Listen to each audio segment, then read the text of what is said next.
Back to Lonnie's Cutlass SS tonight. I think we're going to do some drivetrain stuff.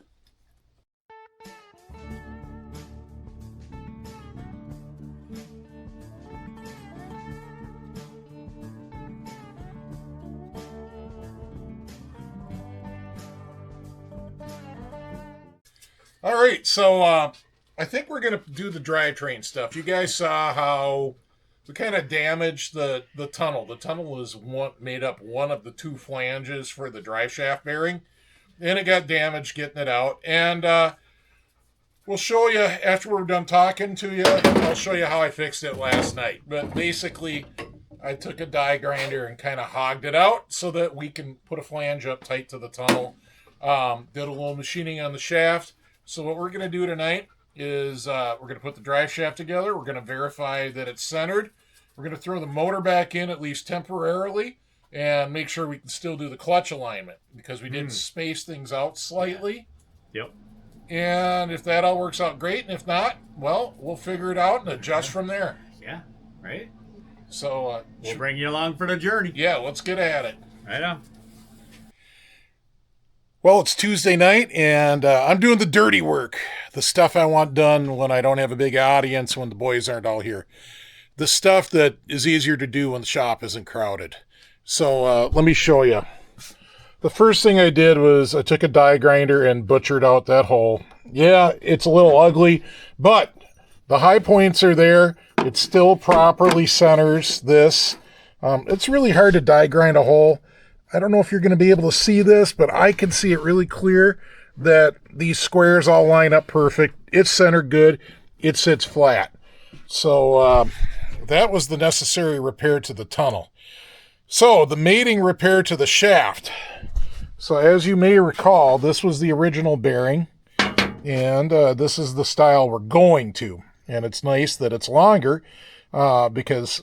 well, that lets us get a little more contact. So I did some math. I made a little pretty picture. But the gist of it is the bearing is 0.847, the old one.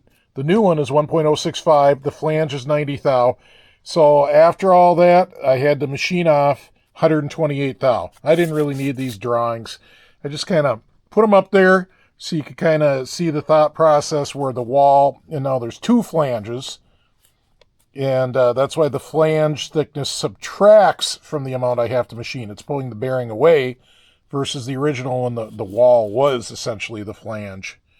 So with that said, let's walk back to the lathe. I've already done the machine work. It was literally took longer to change the chuck to the 3-jaw. So I just chucked it in the 3-jaw because, well, it's a hex shaft. And there's the 128 thousandths I machined. And we'll make sure the bearing fits before I pull it out and take the setup off. And, well, that should do it. So, all right, I'm fitting up the bearing just to be sure.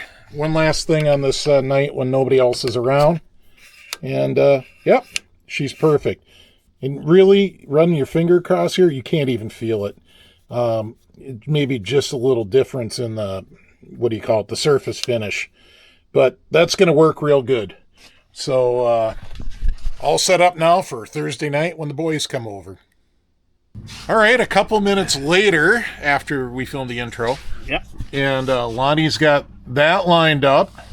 And if we come in here, yep, we got the bearing up against the shoulder. And the first rough chuck is that it's pretty close. So we're going to get out the tape measure and find out just how centered it is or isn't, but it's pretty close. All right, so we're measuring. So you kind of pick a reference, like maybe this line or something that you measure to. You measure the same on each side, or you go right to the center? Right to the center. 5 3/4. 5 3/4? That's, I don't know. We'll find out if that's good or bad when we measure the other side. Exactly 5 3/4. 5 3/4. That's perfect, dude. All right, so my machine worked out perfectly. Nice. All right, so that's all great, but now we got to throw the motor in and throw the secondary on and make sure, because there wasn't a lot of shims in there. There was a couple, so it might work out. We'll find out. All right, initial assessment is good. So, see, we can shim that clutch out. And the motor moves. So, Oh, shit, yeah. but if the motor was there, that'd be bad. But if we pull the motor this way, this is good. If we pull the motor this way, we could throw a shim back there. See, I can move it out about a shim's distance. And that'll work. Well, so anyways, Yeah. we're good. This think is we're in all yep. this is all fine. We wanted to be able to shim that Just secondary a little bit, anyway. a little bit, and we'll be able to. Yeah. Life's good. Woohoo! All right, so Lonnie's over there locking the Allen screws on those bearings, and I'm looking at the brakes. So I got the flange bolted on. You got this backing piece for the brakes, and then this is the inside pad. It's mounted like that. Then here's the outer part of the caliper that gets bolted to that. And I thought this was interesting, so I wanted to show you how this works. It is literally just a screw. That thing just screws in, and it's a multi-lead, so I could have very well started it in the wrong spot now. But there is an adjustment here with this nut. So I'm going to work that out. Somehow I got to get this all lined up, get that spring on, get that on. I got a few things I got to do here, but we'll get it together, and I'll bring you back once it's together. I don't think this is something I can film. Probably way too much swearing.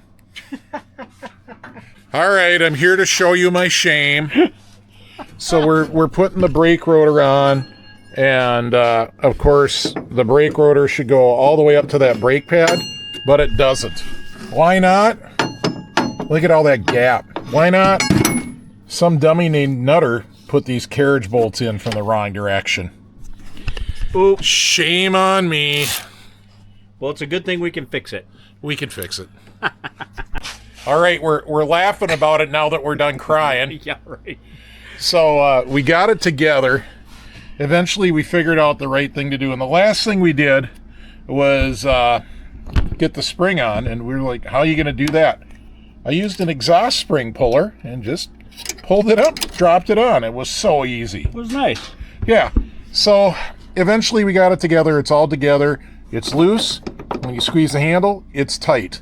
That's all we needed to do. That's what it's... Well, I mean, you know, We got to it's tighten. brakes. We do got to tighten these nuts up, but any fine adjustments we'll make over here now. Yeah. It's there. It's good. I'm happy. You happy? Yes. All right. Finally. All right, we're having our patron pizza moment. Really appreciate you, patrons. You really keep the channel going, and we appreciate the support and the pizza. With the drivetrain together, we're looking at the skid, and things are pretty grim. Not real good at all. Not going so wood. We got this shaft out right here, the rear scissors.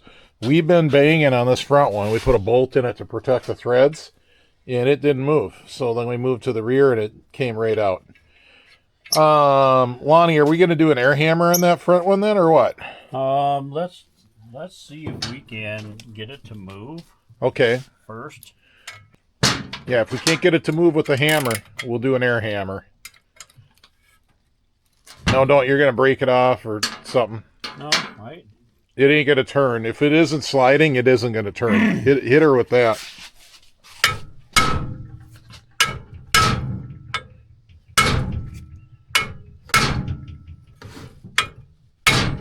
God dang it. All right. If that hasn't budged it, I need to put a center in the bolt. So I got something to center the air hammer up on. Well, we could just hit it with the air hammer. Let's just hit it with the air hammer and see.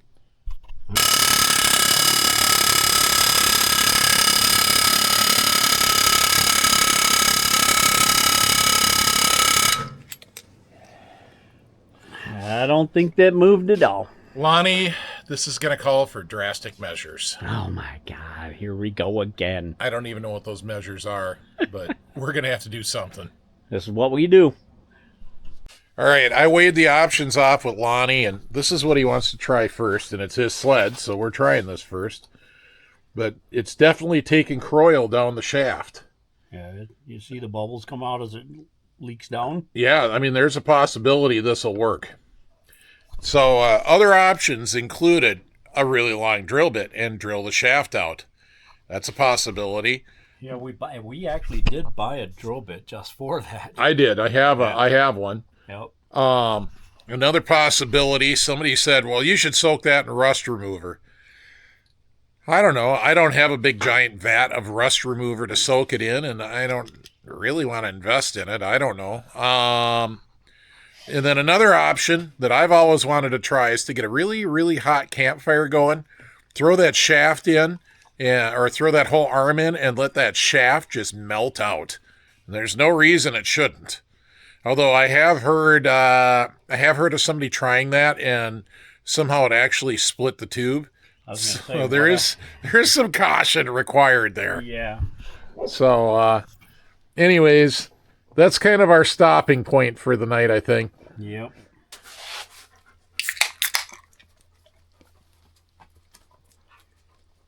Well, Lon, I reckon them Duke boys got themselves in a heap of trouble with that stuck shaft. Heap of trouble there for sure, boys. How are they going to get out of this one? I have no idea. You're going to have to come back on the next episode of the Cutlass to find out, because we aren't doing it tonight. Not gonna happen. We're going to start off with that Croyle soak and escalate as required if that doesn't work. Exactly. So, anyways, thanks for watching. Hit subscribe. Really appreciate anybody that gave us a super thanks. Super helpful. Not only does it help support the shop, but keep the pizza and the beer and the parts coming, but it also really promotes us to YouTube, and it makes the YouTube algorithm promote the channel more. So we appreciate that. And of course, we really appreciate the patrons. The patrons really keep the pizza and beer and parts flowing in the middle of the summer. Yep. YouTube ain't paying much right now, but the patrons are keeping us afloat, keeping us working on these sleds, keeping us making videos for you. And so Patron is on the Patreon site. It's like a YouTube membership, but off-site. I do that instead of a YouTube membership because it's got better terms for the creator. And it's very similar. They get to see a bunch of videos. They get to see all the videos early and ad-free on Patreon. And they get Patreon or patron-only videos. And, well, we just really appreciate them. So thanks, patrons. Thanks, guys. So with that said, I guess we'll see you at the swap meets. See you at the swaps.